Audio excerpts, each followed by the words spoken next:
সেনাবাহিনীর সঙ্গে সংঘাতের জেরে ভাঙা হলো ইস্টবেঙ্গল ক্লাবের অস্থায়ী নির্মাণ।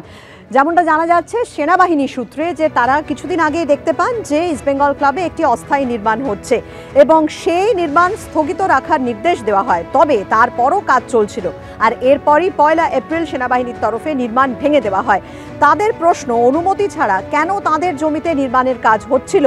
ইস্টবেঙ্গল কর্তৃপক্ষের কাছে জবাব চেয়েছে ফোর্ট উইলিয়াম। ইস্টবেঙ্গলের শীর্ষ কর্তা দেবব্রত সরকার জানিয়েছেন যে অনুমতি চেয়ে চিঠি পাঠানো হয়েছিল সেনাবাহিনীকে, কিন্তু কোনো কারণে চিঠি পৌঁছয়নি। সেনার সঙ্গে আলোচনা হয়েছে এই বিষয়ে।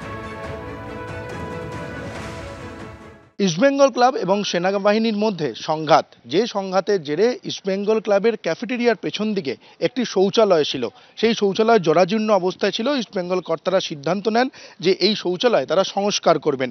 সেই সংস্কারের কাজ তারা শুরু করে দেন, কিন্তু আর্মির তরফে এসে সেই নির্মাণ একেবারে ভেঙে দেওয়া হয়। আর্মির তরফে chief public relation officer wing commander Himanshu Tiwari যেটা জানিয়েছেন যে গত 26শে এপ্রিল এই ময়দান চত্বরে টহল দেওয়ার সময় সেনাবাহিনী এসে দেখতে পান যে এখানে ইস্টবেঙ্গল ক্লাবের ভেতরে এই নতুন নির্মাণ হচ্ছে শৌচালয়ের। তখন তারা এখানে এসে কাজ স্থগিত করে দেওয়ার নির্দেশ দিয়ে যান, কিন্তু তার কয়েকদিন বাদে এসেও আর্মি টহল দেওয়ার সময় এসে দেখতে পান যে কাজ বন্ধ হয়নি, কাজ চলছে, এই শৌচালয় সংস্কারের কাজ চলছে।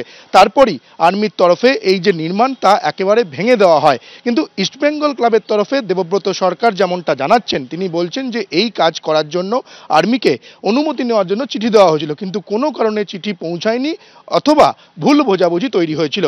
এই ইস্টবেঙ্গল ক্লাব, মোহনবাগান ক্লাব বা ময়দানের ক্লাবগুলো আর্মির ল্যান্ডে, অর্থাৎ এখানে যদি কোনো রকম কাজ করতে হয় আর্মির অনুমতি নিতে হয়। ইস্টবেঙ্গল কর্তা দেবব্রত সরকার জানাচ্ছেন যে আর্মির সঙ্গে তারা আলোচনায় বসেছিলেন, এই যে সমস্যা সেই সমস্যার সমাধান হয়ে গেছে, আর কয়েকদিনের মধ্যেই এই যে শৌচালয় সংস্কারের কাজ ফের শুরু হবে। কিন্তু এই কাজ আর ফের আগামী দিনে কবে থেকে শুরু হয় এখন সেটাই দেখার। ক্যামেরায় প্রীতম চক্রবর্তীর সঙ্গে সৌমিত্র রায়, এবিপি আনন্দ, কলকাতা। পারমিশন দিয়েছিল, আমরা একটা লেটার দিয়েছিলাম, তার ভিত্তিতে আমরা কাজ চালু করেছিলাম। ওই লেটারটা নাকি পাওয়া যায়নি বললেন, উনি বলছেন। তার মানে মিসআন্ডারস্ট্যান্ডিং হয়েছিল, সেটা ক্লিয়ার হয়ে গেছে। না না, ওটা টয়লেট ছিল, টয়লেটের ওয়াল ছিল, সেটাই হবে। হুঙ্কারি সার এতদিন ধরে চ্যালেঞ্জ জানিয়েও শেষ পর্যন্ত অভিষেক বন্দ্যোপাধ্যায়ের বিরুদ্ধে ডায়মন্ড হারবার থেকে প্রার্থী হলেন না নওশাদ সিদ্দিকী। ডায়মন্ড হারবার থেকে আইএসএফ এর তরফে প্রার্থী দেওয়া হলো মজনু লস্করকে।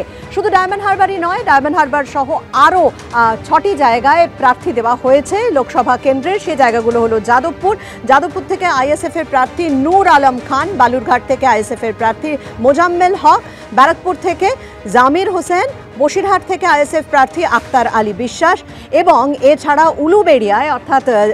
উলুবেড়িয়া আইএসএফ প্রার্থী মফিকুল ইসলাম এবং ভগবানগোলা, যেখানে উপনির্বাচন হচ্ছে বিধানসভার, আইএসএফ প্রার্থী সেখানে মোহাম্মদ মুর্শিদুল আলম।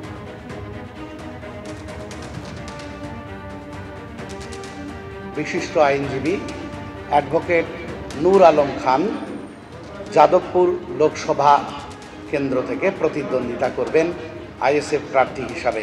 বালুরঘাট লোকসভা কেন্দ্র থেকে প্রতিদ্বন্দ্বিতা করছেন অধ্যাপক ডক্টর মোজাম্মেল হক। উলুবেড়িয়া লোকসভা কেন্দ্র থেকে প্রতিদ্বন্দ্বিতা করবেন অধ্যাপক মফিকুল ইসলাম। ব্যারাকপুর লোকসভা কেন্দ্র থেকে প্রতিদ্বন্দ্বিতা করবেন অ্যাডভোকেট জামির হোসেন। 21 নম্বর ডায়মন্ড হারবার লোকসভা কেন্দ্র থেকে প্রতিদ্বন্দ্বিতা করবেন মজনু লস্কর। ভারত সরকারের যুব দপ্তর কর্তৃক আউটস্ট্যান্ডিং ইউথ অ্যাওয়ার্ড প্রাপ্ত উনিও কিন্তু অ্যাডভোকেট মজনু লস্কর ডায়মন্ড হারবার লোকসভা কেন্দ্র থেকে প্রতিদ্বন্দ্বিতা করবেন। ডায়মন্ড হারবার কেন্দ্র থেকে নওশাদ সিদ্দিকীকে কেন প্রার্থী করা হলো না, তার বদলে মজনু লস্করকে প্রার্থী করা হয়েছে, কিন্তু কেন প্রার্থী করা হলো না তা নিয়ে আইএসএফ এর তরফ থেকে কি বলা হচ্ছে শুনুন। ডায়মন্ড হারবার লোকসভা কেন্দ্র থেকে প্রতিদ্বন্দ্বিতা করবেন মজনু লস্কর। আমাদের পার্টির স্টার ক্যাম্পেনার নওশাদ সিদ্দিকী, সেই স্টার ক্যাম্পেনারকে যদি একটা নির্দিষ্ট লোকসভা কেন্দ্রে আমরা প্রতিদ্বন্দ্বিতা করতে দাঁড় করিয়ে দিই, তাহলে এই স্টার ক্যাম্পেনারের যে মূল কাজ, স্টার ক্যাম্পেনারকে কাজে লাগিয়ে পার্টির যে অগ্রগতি গোটা বাংলায় ঘটছে, এবং সবচেয়ে বড় কথা গোটা বাংলার প্রতিবাদী কণ্ঠস্বরের যিনি প্রতিনিধি তাকে এভাবে আমরা একটা নির্দিষ্ট কেন্দ্রে আটকে রাখতে চাইনি। আর তাই নওশাদ সিদ্দিকীকে আমরা কোনো একটা লোকসভা কেন্দ্র কেন কোনো লোকসভা কেন্দ্রেই প্রতিদ্বন্দ্বিতা করতে দিচ্ছি না, এটা পার্টির সিদ্ধান্ত। নওশাদ সিদ্দিকীর নেতৃত্বে আইএসএফ লড়ছে, নওশাদ সিদ্দিকীর নেতৃত্বে বিরোধীরা লড়ছে, নওশাদ সিদ্দিকীর নেতৃত্বে বিরোধী মানুষ লড়ছে। সুতরাং ভয় পেলে কোনো প্রার্থীই আমরা দাঁড় করাতাম না।